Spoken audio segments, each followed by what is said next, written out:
going on, YouTube? The Jimmy Changa is back, finally, after such a massive hiatus. And today, I'm coming in hot with something that I've promised for quite some time. And that is how to put all these resources that we've gathered in this Outpost Network series to good use. Because you're going to be faced with two options. Forever expand infinitely your storage bins, or put them to good use. So let's turn those resources into an infinite money farm of such.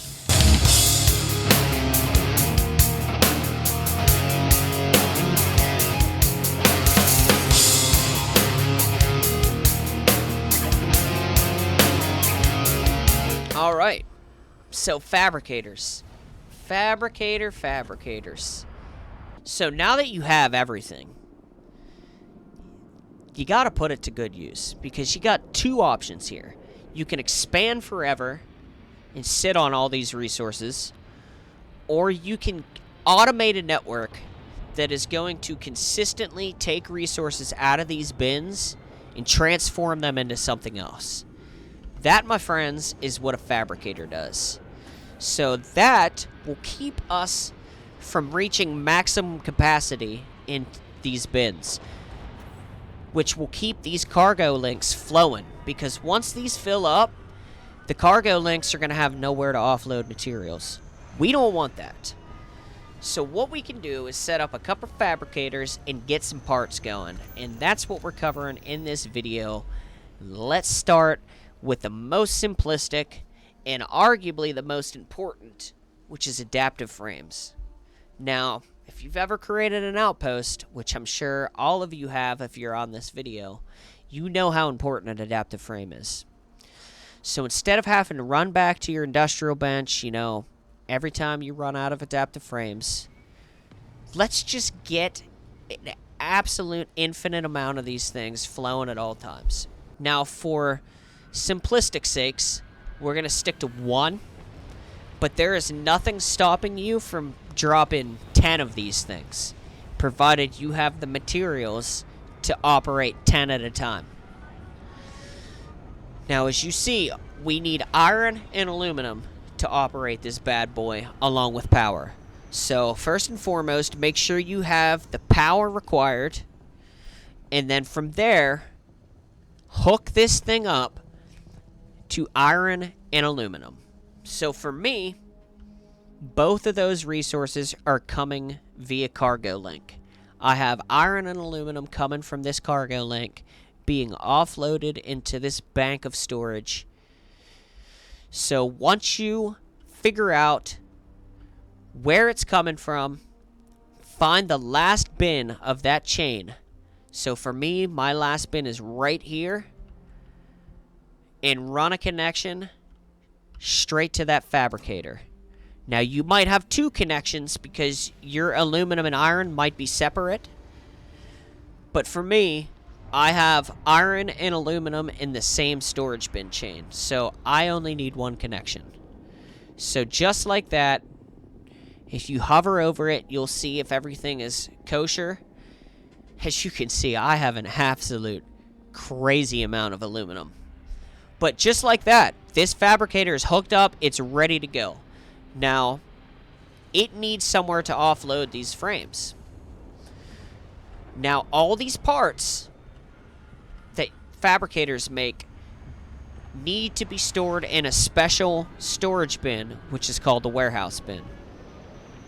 So, once you drop a couple of those down, it's literally as simple as making a connection to those bins, and bam, you're making adaptive frames. It's that simple, guys. Okay, and here's another example. We got our Polytextile. Fiber and cosmetic is needed for these polytextiles.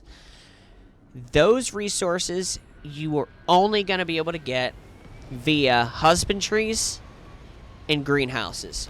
So that's where the importance comes in, to find a star system that at least has one or two planets that have an abundant amount of fauna and flora.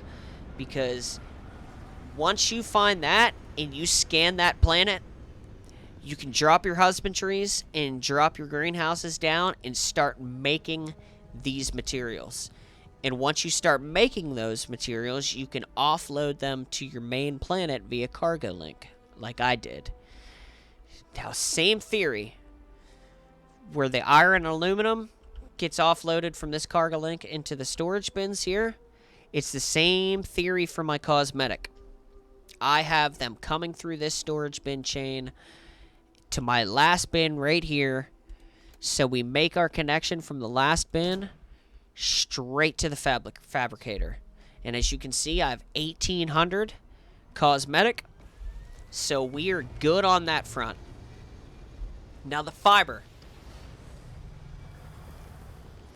You can realistically have that fiber coming from that same planet that the cosmetic is coming from, because fiber is the easiest thing to get from a greenhouse, and chances are that planet that you dropped your greenhouses and husbandries on, you can send the fiber from that too. Well, luckily for me, my hub planet I can drop greenhouses down on, so I'm just going to send the fiber from my planet that we're on right here. Because the greenhouses that are being used for this storage bin chain here and this cargo link, I have making other stuff in order to make my sealant and adhesive so I can operate my husbandries. If I lost you there, fear not. It is literally as simple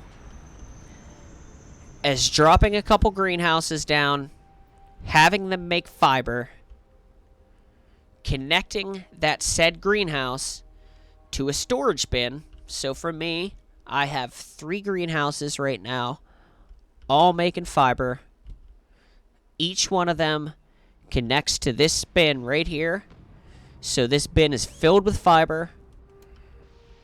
You make that connection from that bin to this fabricator, and then boom, just like that, we have our cosmetic and we have our fiber. So this thing is ready to rock. Just like the adaptive frames, connect it to a storage bin chain, warehouse bins, and now we have polytextiles, which this is a very important material in this game. So if you have the means to make this, make it. Alright, so now that I showcased 2 of the simpler fabricators, now we get into something a little more, what's the word for it, involved per se. So we go over to this. We got 2 fabricators sitting next to each other. Right off the rip, as we look at the requirements for this, you're noticing something different. This doesn't just require raw resources. We actually need a part on top of those raw resources to operate this so we can get our manifolds. Now, in order to do that, we're obviously going to have to set up another fabricator that makes reactive gauges. So, in comes the reactive gauge fabricator. So just like we did with the other 2 fabs, we're going to make a connection to this using aluminum and copper. So, for me, my aluminum is coming from this chain. We're going to connect the aluminum to this fabricator. And just like that, we have our aluminum. Do the same for the copper. My copper is coming from this chain.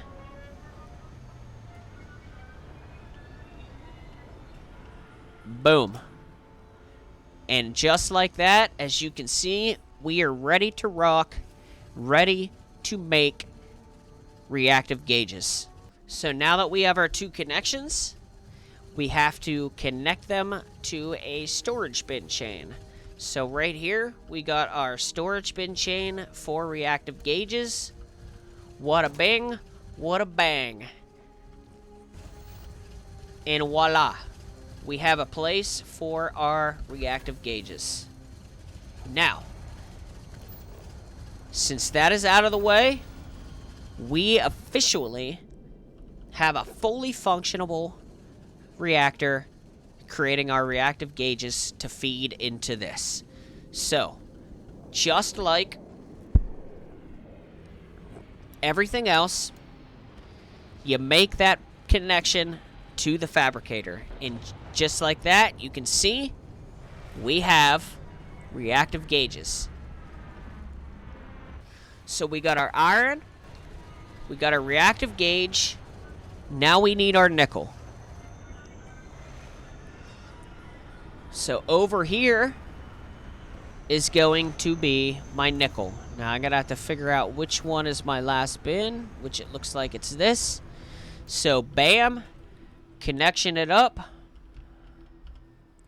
all the way to this fab, and guess what? Just like that, we have created a fabricator using a part, a required part, to create something more elaborate. Now, just like everything else, you connect it to a storage bin chain, which is going to be this storage bin chain. This looks like it's the first bin. So, wada bang, wada bang. And just like that, we have our manifolds being offloaded into this network right here. So, again, visual representation. We have all of our reactive gauges into here. That's being funneled into this machine right here, which is in return making these. So that is our first example of using raw materials and a part to make another part. And we'll check up on our polytextile and adaptive frames here. And just like that, my polytextile is already full basically, so I'm gonna have to expand that here. And then we got our adaptive frames going. Just like that. Alright, and then for our last example, this is where you put all your knowledge that you've learned to the test. We're going to make comm relays. As you can see, no raw resources are needed for this. We need 2 different parts. So, we're going to need 2 different fabricators. We're going to need a tau grade rheostat, and we need some magnet action. Now, luckily for us, we have all these resources readily available. So, same theory.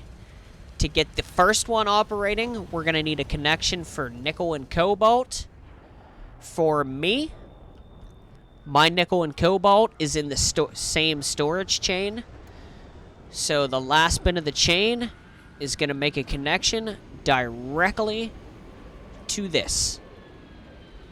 And then from there, you connect it to your storage bin chain. And wada bing, wada bang, you got magnets. So there's all of our magnets. Same thing for our thermostats. We're going to need copper and we're going to need beryllium. Now I'm going to have to make 2 connections for this one because they are not in the same storage bin chain. So my copper is all the way down here. Gonna take that output link. We're gonna drag it the whole way over to our fab. And we're gonna make the connection. Bam. Just like that, we got our copper. Our beryllium comes from this link right here. Last bin of the chain. Take it. Drag her on over. Connector. Just like that, we got our beryllium and copper.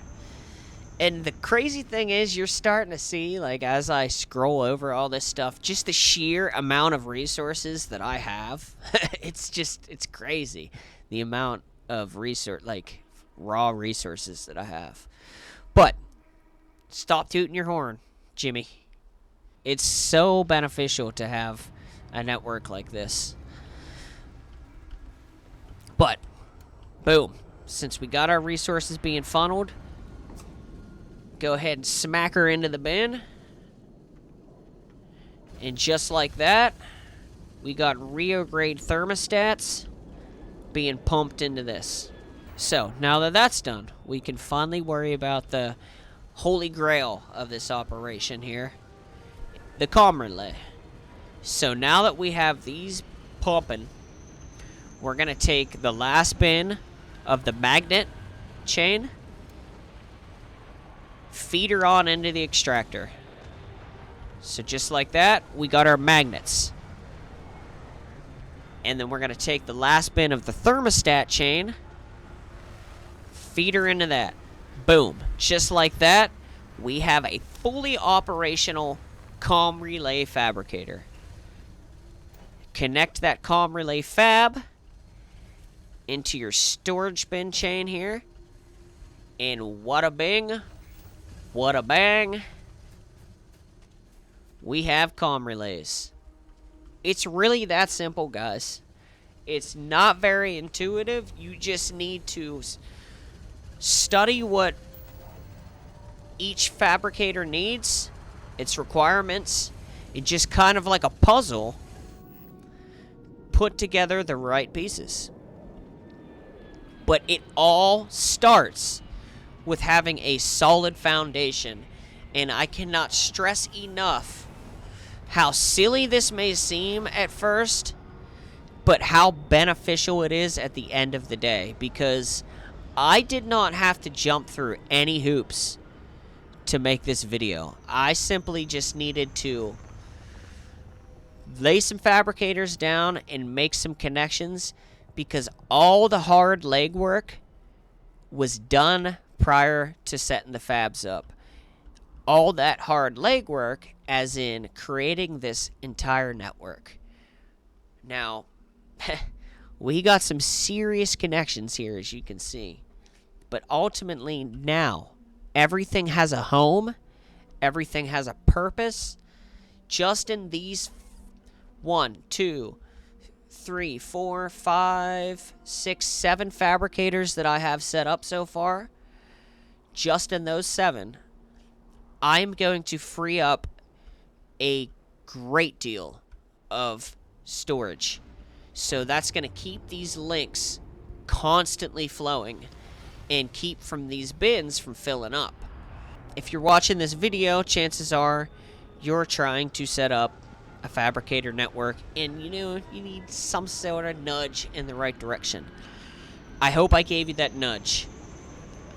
But please, please, please, please, seriously consider the one star system network, because it makes all of this so much easier. As always, guys, I love you. I appreciate you for stopping by. I hope this helped you guys. If you want to see me get into the more advanced fabricators in the future, let me know. I'm going to have to get creative to get some of these up and running, which actually ties into my next video plan, which I am going to expand for the first time outside of this star system. So I have pretty much tapped this star system out to the maximum. As you can see here, I still have 8 outposts that I can put up. So what I plan on doing and making a video on is finally leaving this star system out into the vast of nothingness to find a second star system to tie into my main system.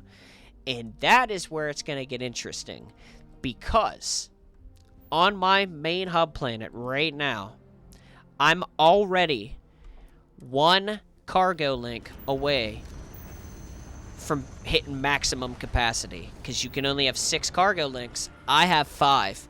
So what's going to happen is I'm going to have to chain all of these links into one link. So I'm essentially going to have 7 planets worth of resources funneling into one cargo link, because ultimately I can only have one more cargo link. So to get 7 planets worth of resources into one cargo link, we're going to have to chain. And I want to show you guys how to do that, as well as operate your interstellar cargo links efficiently. This is Jimmy Changa.